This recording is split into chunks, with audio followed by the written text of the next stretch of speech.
Oi,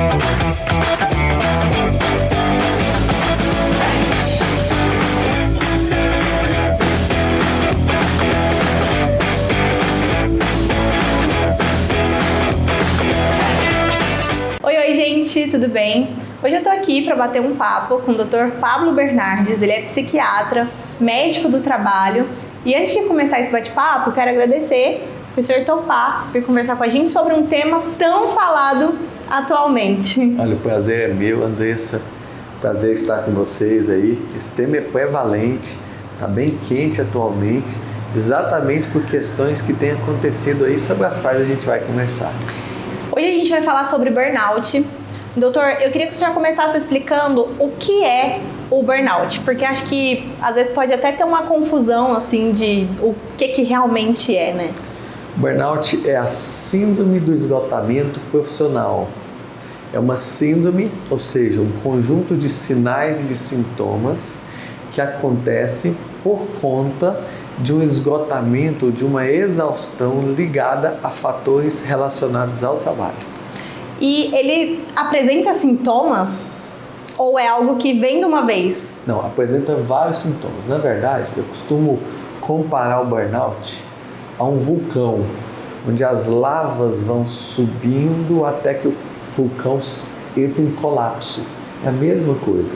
A gente às vezes está em um ambiente laboral cheio de gatilhos, então tem ali pressão do patrão, pressão para terminar as tarefas, às vezes tem riscos ocupacionais que estão ali também exercendo algum tipo de sobrecarga, o corre-corre, as demandas que estão pesadas, isso tudo vai encharcando, vai enchendo as nossas emoções a ponto de, em algum momento, gerar um colapso. Esse colapso é o que a gente chama de burnout. E o senhor falou da pressão ali, aquele ambiente onde tem, por exemplo, um abuso psicológico ali por parte do patrão ou da empresa de uma forma geral, tudo isso contribui para esse esgotamento. Imagine a diferença entre trabalhar num ambiente em que você tem apoio, tranquilidade, incentivo e em um ambiente onde você é pressionado o tempo todo, em que você trabalha num ritmo acelerado de trabalho para entregar as demandas e os resultados, é bem diferente. Num ambiente assim, mais nocivo, a gente vê muito maior prevalência de síndromes como a síndrome do burnout. E existem profissões que têm mais tendência de ter um número alto assim de pessoas com burnout? Especialmente profissões que têm uma demanda emocional maior, pressão mais elevada e também que não tem um limite certo de horas de trabalho. Às vezes a pessoa é autônoma e ela trabalha enquanto tem demanda. E às vezes trabalha desde manhãzinha até a noite, muitas vezes sem horário de comer direito. Essas profissões predispõem a um cansaço maior, uma sobrecarga maior que pode culminar com a exaustão profissional. E a gente pode falar que depois da pandemia teve um aumento de casos de burnout, principalmente porque o pessoal começou a fazer home office e aí aquele negócio de WhatsApp é 24 horas. Antigamente na empresa você tinha horário para entrar e para sair, você entrava 8, saía 6. Na pandemia você começa a fazer home office, trabalhar em casa e aí você não tem horário. A gente pode falar que aumentaram os casos? Aumentaram os casos, esse é um dos fatores do home office. Tanto é que em muitos locais de trabalho, os próprios trabalhadores já têm pedido para voltar a um presencial ou pelo menos a um trabalho misto. Um trabalho alternado, que fica um pouco em casa, que é o home office, com um pouco no trabalho. Mas essa falta de limites, tanto em termos de horário, tanto em termos de demandas, é um dos fatores que predispõe ao esgotamento. A gente, como ser humano, a gente tem um corpo e uma mente que tem limites. Precisa de descanso, precisa de outras atividades, a gente precisa de tempo com a família, tempo em outras atribuições. E o fato de a gente usar toda a nossa energia no ambiente laboral, muitas vezes cheio de pressão, pode gerar um quadro como esse de exaustão. Uma orientação, então, seria colocar limites ali, ó, meu horário é de 8, sei lá, de 8 a 6, vamos usar o horário comercial. Antes e depois disso, não respondo o WhatsApp do trabalho. Qual seria o ideal? Assim, é difícil, mas qual seria o ideal? O ideal é que tanto o patrão quanto o empregado estabeleçam limites saudáveis. O patrão entenda que o empregado tem limites, que ele precisa de descanso e que ele respeite isso.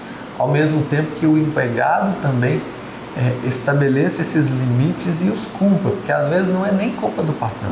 Às vezes é o próprio empregado que se coloca à disposição, talvez com medo de perder o emprego, talvez para se mostrar sempre muito à disposição, e isso acaba gerando esses quadros assim. Eu costumo comparar o burnout a uma vela com uma chama.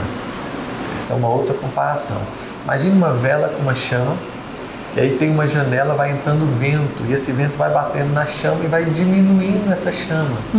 E a gente olha e fala, não, estou acostumado com esse ventinho aqui, deixa ele quietinho, não vai acontecer nada não. Mas chega um momento em que a chama queima-se por completo.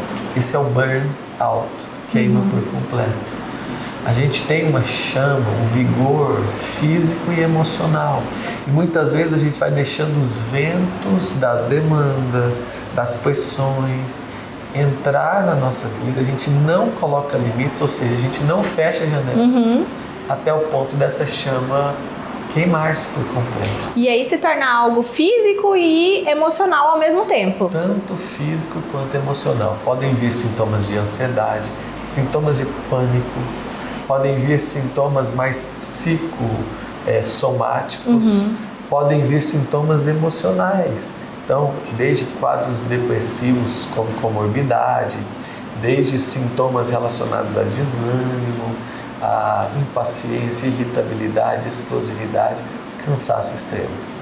Quando a gente fala de burnout, a gente tem até dados do Ministério da Saúde e inclusive a Secretaria Estadual de Saúde também disponibilizou alguns dados. A maioria das pessoas que são diagnosticadas com burnout na rede pública são mulheres. Sim. Tem algum motivo para isso? Seria aquela jornada dupla, tripla que as mulheres têm, porque trabalha fora, trabalha em casa? Dois são os fatores principais. O primeiro é esse, mulher multitarefa, né? Mulher que faz tanta coisa ao mesmo tempo, ela se doa por completo no trabalho. Quando ela chega em casa, ela tem uma segunda, talvez até uma terceira jornadas lá em casa. Então pensa, é muito fácil dela entrar em exaustão. A segunda razão é que a mulher desenvolve muito mais, ela tem muito mais predisposição a doenças ou alterações do cunho ansioso e depressivo. Então, a mulher tem muito mais transtorno de ansiedade, muito mais transtornos depressivos, por uma questão de constituição da mulher mesmo. A mulher é mais sensível em muitos aspectos, e eu falo isso não de forma pejorativa, mas de forma acertada. A mulher vê coisas que o homem não vê, percebe coisas que o homem não percebe muitas vezes. E na maioria das vezes tenta resolver tudo ali, né? Não deixa passar. Geralmente a mulher tem até mais jeito para resolver, mais bagagem emocional, inclusive, para resolver. E tudo isso pesa ao ponto de, às vezes, poder gerar um cansaço maior. E qual que é o tratamento? Primeiro, como que é esse diagnóstico de burnout? O senhor falou que chega no ápice e aí é quando tem aquela explosão do vulcão, né? Na metáfora que o senhor usou. E aí o que fazer? O diagnóstico do burnout é sobretudo um diagnóstico de exclusão. Então, se não é um quadro depressivo, não é um transtorno de adaptação, não é um transtorno de ansiedade, nada disso, a gente pensa num burnout. Necessariamente o burnout tem que estar ligado ao trabalho, a uma síndrome de esgotamento profissional. Se é uma síndrome que está ligada ao trabalho, a primeira ferramenta que a gente faz para tratar o burnout é rever, reavaliar e ajustar as questões disfuncionais do trabalho. O que está acontecendo lá no trabalho que está gerando exaustão? É pressão? É demanda demais? É falta de tempo por tanto de coisa que tem que fazer? Então isso tem que ser revisto e alterado, senão não tem resolução do quadro. Se você continua no mesmo ninho dos gaviões, não resolve. A segunda questão é a mudança de vida. É fazer exercício físico regular, é cuidar do sono, é cuidar da alimentação, é gerenciar bem os estressores, gerenciar bem o tempo, as demandas, inclusive aquelas que a gente tem em casa. Quando a gente muda de vida, colocando limites certos em tudo que a gente faz, a gente previne esse excesso, que no caso é um excesso de cansaço, que pode gerar o burnout. Quando o senhor fala de mudar a rotina, né, os hábitos, exercício seria uma opção. É uma das... Incluir ali na rotina o exercício para esparecer. Todos nós precisamos de exercício físico. Isso que eu te falei são algumas ferramentas. É claro que o conjunto delas é que faz efeito. Às vezes, inclusive, a pessoa precisa ir ao psiquiatra, tomar uma medicação por um tempo.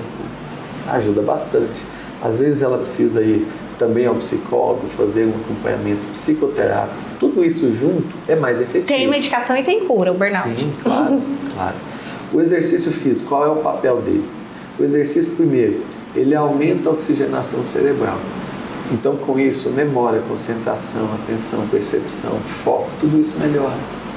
Além disso, ele libera serotonina no nosso organismo, que aumenta o ânimo, que tira da tristeza.